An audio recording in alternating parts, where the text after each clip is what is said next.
अरे बेटा, घर में सब्जी रखने की जगह नहीं होती और तू इतना सारा कूड़ा कबाड़ा उठाकर घर ले आया।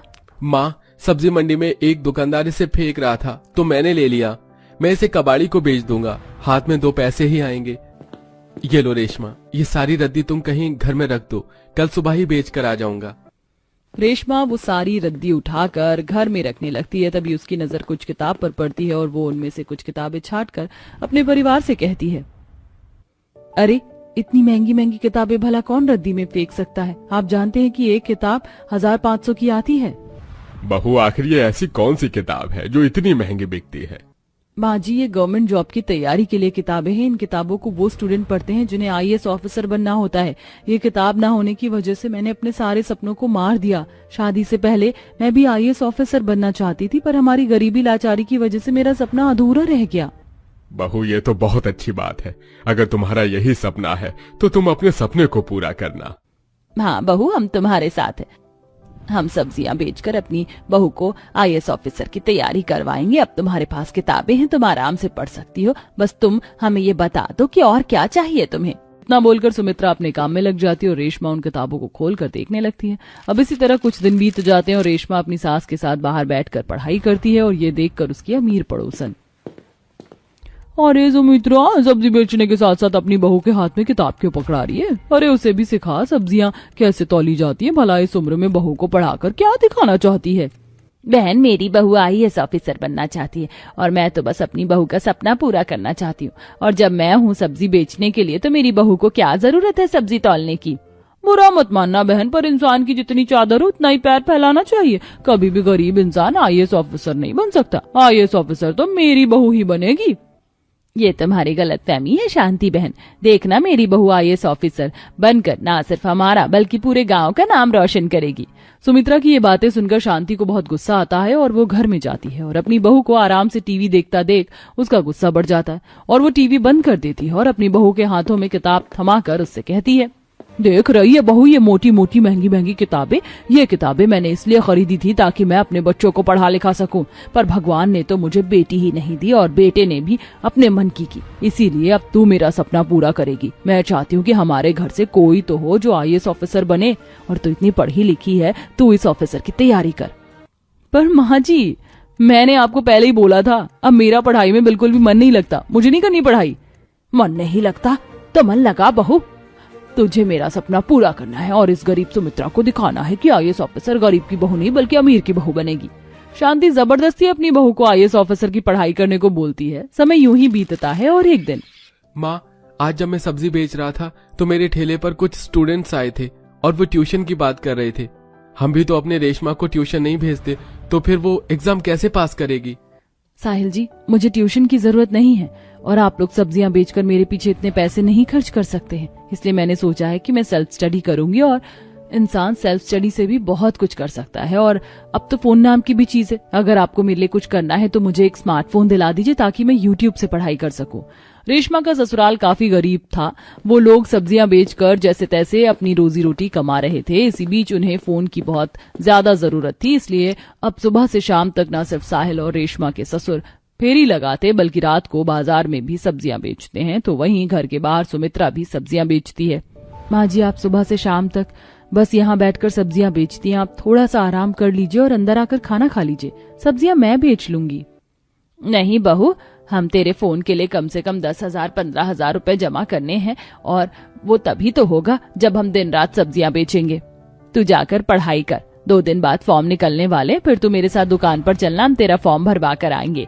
इस तरह सुमित्रा और उसका पूरा परिवार दिन रात सब्जियां बेचकर एक एक पैसा जोड़ता है और रेशमा के लिए 10,000 का सेकंड हैंड फोन खरीदता है, जिसकी मदद से अब रेशमा की पढ़ाई और आसान हो जाती है। और 2 दिन बाद सुमित्रा रेशमा के साथ साइबर कैफे जाती है और वहां से फॉर्म भरवा के जब घर आने लगती है तो रास्ते में शांति और उसकी बहू मिलती है, जो गरीब सास बहू का मजाक बनाती है। वैसे खाने के लिए तुम्हारे पास पैसे नहीं है, पर बहू की पढ़ाई पर सही पैसा लुटा रही हो सब्जी बेचकर। फिर भी देख लेना, तुम्हारी बहू कुछ नहीं कर पाएगी और एक दिन तुम्हारी तरह ही सब्जियां बेचेगी। माँ जी, रहने दीजिए ना, क्यों गरीबों के मुंह लग रही हैं। वक्त इन्हें इनकी सही औकात दिखा देगा। अमीर सास बहू की ऐसी बातें सुनकर सुमित्रा और रेशमा को बहुत गुस्सा आता है और वो लोग मुंह बनाकर घर आते हैं। समय यूं ही बीतता है और अब रेशमा पहले से भी ज्यादा मेहनत करनी शुरू कर देती है और वो रात रात भर जाग कर पढ़ाई करती है। ये देख अब सुमित्रा अपनी बहू का साथ देती है। ये ले बहू, मैंने तेरे लिए चाय बना दी है, तू बहुत मेहनत करती है ना, चाय पीकर तुझे अच्छा लगेगा। ना जी, मेरे साथ आपको जागने की क्या जरूरत थी। वैसे भी आप सुबह 5 बजे उठकर पापा जी को और साहिल जी को मंडी जाने के लिए उठाती हैं, फिर उनकी रेडी तैयार करती हैं, फिर खुद सब्जियां बेचती हैं और आप मेरे साथ अब सारी रात जग कर मेरी पढ़ाई में मदद करवाएंगी तो आप थक जाएंगी। बहू, ऐसे ही कोई ऑफिसर नहीं बन जाता, एक के पीछे उसके पूरे परिवार का हाथ होता है। सुमित्रा हर कदम कदम पर अपनी बहू का साथ देती है तो वहीं शांति भी अपनी बहू को पढ़ाई के लिए फोर्स कर रही होती है, पर कोमल का पढ़ाई पर जरा भी मन नहीं लगता। ऐसे ही एक रात जब शांति अपनी बहू को पढ़ने के लिए बोलने उसके कमरे में आती है। बहू, अभी तो रात के सिर्फ 10 बज रहे हैं, वैसे तो तू 1 बजे तक फोन चलाती है, उठकर थोड़ी पढ़ाई कर ले, बहुत जल्द पेपर आने वाले हैं। माँ जी, मैं इंसान हूँ, थक गई हूँ, हर समय पढ़ाई करती रहती हूँ, आप फिक्र मत कीजिए, मैं एग्जाम पास कर लूंगी। ठीक है बहू, अगर ऐसा है तो तू थोड़ा और आराम कर ले, मुझे तुझ पर पूरा भरोसा है। शांति अपनी बहू पर विश्वास करके उसे सोने देती है और खुद भी सोने के लिए चली जाती है। समय यूं ही गुजरता है और एग्जाम का दिन पास आ जाता है और एग्जाम से एक दिन पहले, अरे ये गाय कहाँ से आ गई, इसने तो मेरी सारी सब्जियां नाले में गिरा दी, कितना नुकसान कर दिया इसने मेरा, भाग यहाँ से। बड़ी मुश्किल से सुमित्रा गाय को भगाती है और वो देखती कि उसकी सारी सब्जियां नाली में गिर चुकी हैं, जिस वजह से वो काफी दुखी हो जाती है। और शाम को जब उसके पति और बेटे घर आते हैं, मैंने सोचा था मैं जो सब्जी बेचूंगी वो पैसे बहू को किराए के लिए दे दूंगी ताकि वो एग्जाम देकर आ पाए, पर गाय ने मेरा बहुत नुकसान कर दिया। अब कल आप मंडी कौन से पैसे लेकर जाएंगे अगर आपने अपने पैसे बहू को किराए के लिए दे दिए तो? कोई बात नहीं माँ जी, एग्जाम सेंटर ज्यादा दूर नहीं है, बस 4-5 किलोमीटर दूर है, मैं घर से थोड़ी जल्दी निकल जाऊंगी और पैदल पहुंच जाऊंगी। नहीं रेशमा, तुम अकेली नहीं जाओगी, मैं भी तुम्हारे साथ चलूंगा। पापा, आप मंडी चले जाना। जहाँ एक तरफ पैदल पैदल साहिल और रेशमा एग्जाम देने के लिए जाते हैं तो वहीं शांति अपनी बहू को गाड़ी में बिठाती है और कोमल अपनी सास से बोलती है, माँ जी, मैं ड्राइवर के साथ जा तो रही हूँ, आप रहने दीजिए, मैं एग्जाम अच्छा देकर आऊंगी, मुझे सब आता है। इस तरह कोमल अपनी सास को बेवकूफ बनाकर ड्राइवर के साथ अपने दोस्तों के घर चली जाती है और वहां पार्टी एंजॉय करती है। तो वहीं गरीब रेशमा अपने पति के साथ पैदल सेंटर तक जाती है और एग्जाम देती है। देखते ही देखते कुछ दिन बीत जाते हैं और दोनों बहू का रिजल्ट आता है, जहां सभी को पता चलता है कि रेशमा IAS ऑफिसर बन चुकी है और कोमल ने एग्जाम नहीं दिया था, इसलिए वह फेल है। शर्म कर ले बहू, तेरी वजह से मेरी इज्जत मिट्टी में मिल गई। अगर तूने एग्जाम दिया होता तो तू भी पास होती, पर तूने ना पढ़ाई करी ना एग्जाम दिया, और देख वो गरीब बहू बाजी मार गई, उसने अपनी बात सच कर दिखाई और मैं बस देखती रह गई। शांति बस अंदर ही अंदर जलती रह जाती है और बहुत जल्द रेशमा अपनी IAS ऑफिसर की वर्दी पहनकर घर आती है और सब्जी बेच रही अपनी सास को टोपी पहनाकर सभी गांव वालों से कहती है, आज मैं जो कुछ हूँ अपनी गरीब सब्जी बेचने वाली सास की बदौलत हूँ। मुझे उम्मीद है मुझे देखकर यहाँ की और भी कुछ बहुएं कुछ कर दिखाने का जज्बा रखेंगी और अब मैं किसी की प्रेरणा बनूंगी। कब तक मुझे ये घुट घुट कर जीना पड़ेगा? भगवान या तो मेरी मदद कर या तो मुझे अपने पास बुला ले। किचन में खड़ी अपर्णा खाना बनाते हुए फूट फूट कर रोने लगती है कि तभी अचानक अपर्णा की साड़ी के पल्लू में आग लग जाती है और वो जोर जोर से चिल्लाने लगती है। आखिरकार क्यों अपर्णा भगवान से अपने लिए मौत मांग रही थी और क्या अपर्णा अपनी साड़ी में लगी आग से बच पाएगी या जलकर राख हो जाएगी? इसे जानने के लिए हमें इस कहानी के बीते हुए कल में जाना होगा। अपर्णा बेटा, अभी भी समय है, ये शादी मत कर। तू जानती है ना कि तेरे होने वाले ससुराल में कितने ज्यादा लोग हैं, तुझे इतने लोगों में रहने की आदत नहीं है। माँ, मैं जानती हूँ कि आपको मेरी फिक्र है, लेकिन मैं नीरज से बहुत प्यार करती हूँ और क्या हुआ अगर नीरज के परिवार में इतने सारे लोग हैं, धीरे धीरे मुझे आदत पड़ जाएगी। लाख समझाने पर भी अपर्णा अपने माता पिता की बात नहीं मानती और अपने बॉयफ्रेंड नीरज से शादी कर लेती है। शादी के बाद अपर्णा जब पहली बार अपने ससुराल आती है तो इतना भरा पूरा परिवार देख काफी हैरान होती है। मुझे तो लगा था कि नीरज के परिवार में 6-7 लोग होंगे, लेकिन यहाँ तो कम से कम 15 से 20 लोग हैं। ऐसे ही शादी का दिन गुजरता है और आज अपर्णा की पहली रसोई की रस्म होती है। बहू, मेरे लिए तो तुम मूंग दाल की खिचड़ी और हलवा बना देना। मैं तो भाभी के हाथ के छोले भटूरे खाऊंगा। और मैं पनीर पराठा। एक एक करके सारे के सारे ससुराल वाले अपर्णा की खाने की एक लंबी लिस्ट थमा देते हैं, जिसे सुन अपर्णा मन ही मन काफी परेशान होने लगती है। 20 लोगों के लिए खाना बनाना है, वो भी अलग अलग वैरायटी का। ऐसे तो मुझे काफी समय लग जाएगा। खाना बनाने में एक काम करती हूँ, भाभी से जाकर थोड़ी मदद मांग लेती हूँ। अपनी पहली रसोई में मदद करवाने के लिए अपर्णा अपनी जेठानियों के पास जाती है। भाभी, सबने इतना कुछ बनाने के लिए कह दिया कि मुझसे अकेले नहीं बनेगा, क्या आप लोग मेरी थोड़ी मदद कर देंगे? अपर्णा, हम तुम्हारी मदद तो कर देते, लेकिन शादी की वजह से हमने ऑफिस से काफी ज्यादा ऑफ ले लिया है और अब हमें अपना काम करना है। हमारा बहुत सारा काम पेंडिंग रह गया है। बेचारी अपर्णा उदास होकर किचन में आती है और अब अकेले ही 20 लोगों के लिए अलग अलग वैरायटी के पकवान बनाने लगती है। 2 घंटे से किचन में हूँ, लेकिन अभी तक आधा खाना भी नहीं बना है। ऐसे तो मुझे 4 घंटे लग जाएंगे खाना बनाते बनाते। अपर्णा जैसे तैसे करके जल्दी जल्दी हाथ पैर चलाती है और पहली रसोई का सारा खाना तैयार कर देती है। अपर्णा के हाथ का खाना उसके सभी ससुराल वालों को काफी पसंद आता है। अपर्णा बहू, नीरज तो बिल्कुल सही कहता था कि तू बहुत अच्छा खाना बनाती है। सच में मजा आ गया तेरे हाथों का खाना खाकर। और मैं तो कह रही हूँ कि अब से खाना बनाने की जिम्मेदारी अपर्णा बहू को ही दे दो। अपने ससुराल वालों को अपने खाने की और तारीफ करता देख अपर्णा काफी खुश होती है और ऐसे ही शादी का दिन गुजर जाता है। सारा काम खत्म कर अपर्णा सोने चली जाती है। अभी सुबह के 4 बज रहे होते हैं कि तभी अचानक अपर्णा के रूम में दरवाजे पर खटखट होती है। अपर्णा जैसे ही कमरे का दरवाजा खोलती है तो उसके सामने उसकी जेठानी और नंद खड़ी होती हैं। रिया भाभी, आप दोनों इस वक्त, अभी तो सुबह के 4 बज रहे हैं। भाभी, हम वही तो आपको बता रहे हैं कि सुबह के 4 बज गए और आप अभी तक सो रही हैं। आपने अभी तक खाने की तैयारी नहीं की, सब लोग उठने ही वाले हैं। लेकिन सुबह 4 बजे खाना कौन खाता है? तुम्हें पता नहीं कि घर में सभी जॉब वाले हैं, किसी को जॉब पर जाना होता है तो किसी को कोचिंग सेंटर। अब हम सब तो सुबह काम की तैयारी के साथ साथ खाना तो नहीं बना सकते ना, इसलिए जाओ और जल्दी से खाने की तैयारी करो। अपनी नंद जेठानी की बात को सुनकर अपर्णा जल्दी से किचन में सबके लिए चाय, नाश्ता और टिफिन तैयार करने लगती है। अरे भाभी, मेरा नाश्ता तैयार हुआ कि नहीं? मुझे क्रिकेट प्रैक्टिस के लिए लेट हो रहा है।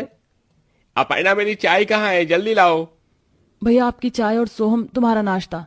अपर्णा बहू, कब से कह रही हूँ कि मेरा दलिया लिया, मुझे दवाई खानी है। समय पर दवाई नहीं खाऊंगी तो सारा शरीर दुखने लगेगा। मेरा भी नाश्ता अभी तक नहीं आया, मुझे खेतों पर भी जाना है। अपर्णा भागती हुई किचन में जाती है और चाय बनाने लगती है कि तभी अचानक जल्दबाजी के चक्कर में अपर्णा की उंगली गर्म गर्म तवे से जल जाती है। मेरी उंगली कितना जल रही है। अभी तो इस पर दवाई लगाने का भी टाइम नहीं है। पहले सभी को नाश्ता और उनका लंच दे देती हूँ। अपर्णा घर की बहू बनकर आई थी, लेकिन 20 लोगों के ससुराल में 2 दिन के अंदर ही घर की बहू रानी नौकरानी बन चुकी थी। चलो, सब लोग चले गए, अब मैं आराम कर लेती हूँ। अपर्णा जैसे ही आराम करने के लिए अपने कमरे में जाने लगती है कि तभी अपर्णा के सास ससुर खेत से आ जाते हैं। अपर्णा बहू, बहुत जोरों की भूख लग रही है, जल्दी से खाना लगा दे। लेकिन माँ जी, मुझे लगा कि आप लोग अब शाम को ही आएंगे, इसलिए मैंने खाना नहीं बनाया। हमारे पास 1 घंटा है, तू जाकर जल्दी से कुछ बना कर लिया।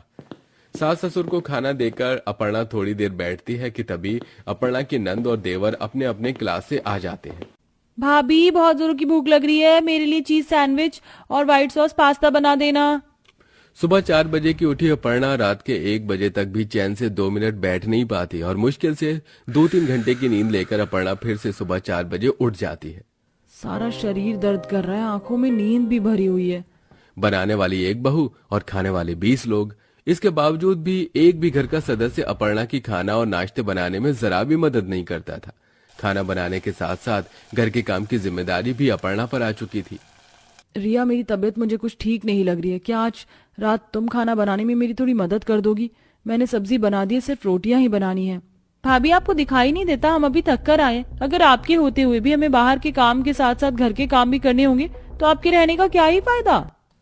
अपर्णा बेचारी उदासी भरे चेहरे से किचन में जाती है और फिर से अकेले ही सभी लोगों के लिए खाना बनाने लगती है।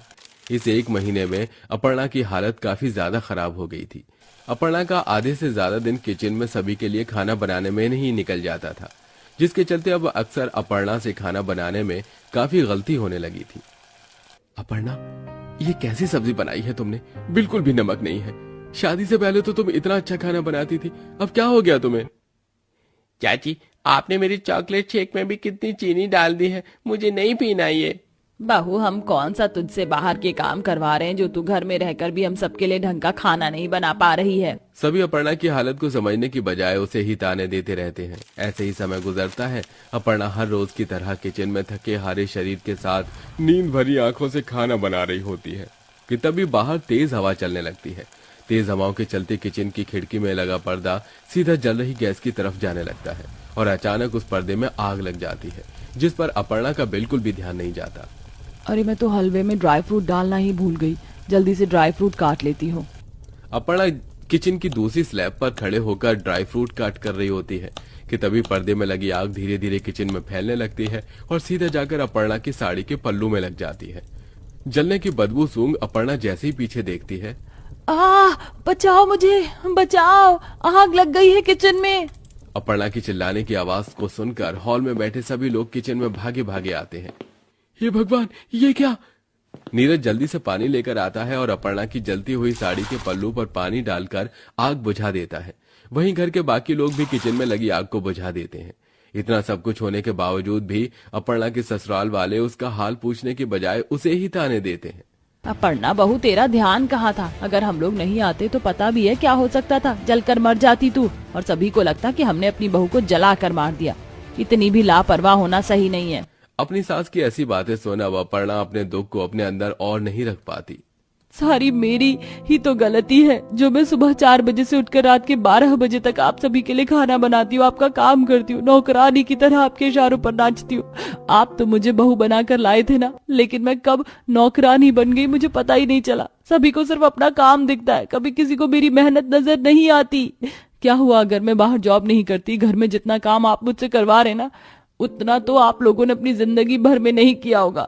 किसी से नहीं होता कि आकर मेरी थोड़ी सी मदद कर दे। सभी को बस अपना काम दिखाई देता है। हाँ, जो मेरे साथ हादसा हुआ ना, उसके जिम्मेदार भी आप लोग हैं। और देखना, एक दिन ऐसे ही किसी हादसे में जलकर मर जाऊंगी, सिर्फ आप लोगों की वजह से। अपर्णा की ऐसी बातें सुनकर सभी घर वालों का शर्मिंदगी से सिर झुक जाता है और उन सभी को अपनी गलती का एहसास होता है। हमें माफ कर दो अपर्णा, हमें नहीं पता था कि हमारी वजह से तुम्हें इतनी परेशानी हो रही है। हम तो बस तुम पर हुक्म चलाए जा रहे थे। लेकिन अपर्णा बहू, अब तो फिक्र मत कर। अब से मैं सभी लोगों से घर के काम के साथ साथ किचन के काम भी बांट दूंगी। अब तुझे हमारी तरफ से कोई परेशानी नहीं होगी। सोमलता अपनी बहू बेटियों में किचन के थोड़े थोड़े कामों को बांट देती है। वहीं घर के काम भी बाकी सब लोगों में बढ़ जाते हैं, जिसके चलते अब अपर्णा पर ना ही घर के काम का दबाव होता है और न ही रसोई का। और अब खाने वाले भी 20 लोग थे और बनाने वाले भी 20 लोग होते हैं। एक ऐसा स्वाद जो दुनिया में कहीं और नहीं मिलता। माँ के प्यार से भरपूर जो पेट और दिल दोनों को भरे, गरम गरम हो जब वो थाली में आए, इसके बिना खाना जैसे अधूरा रह जाए। नंबर 1 बिरयानी, नंबर 2 माँ के हाथ की रोटी, नंबर 3 पास्ता या नंबर 4 बर्गर।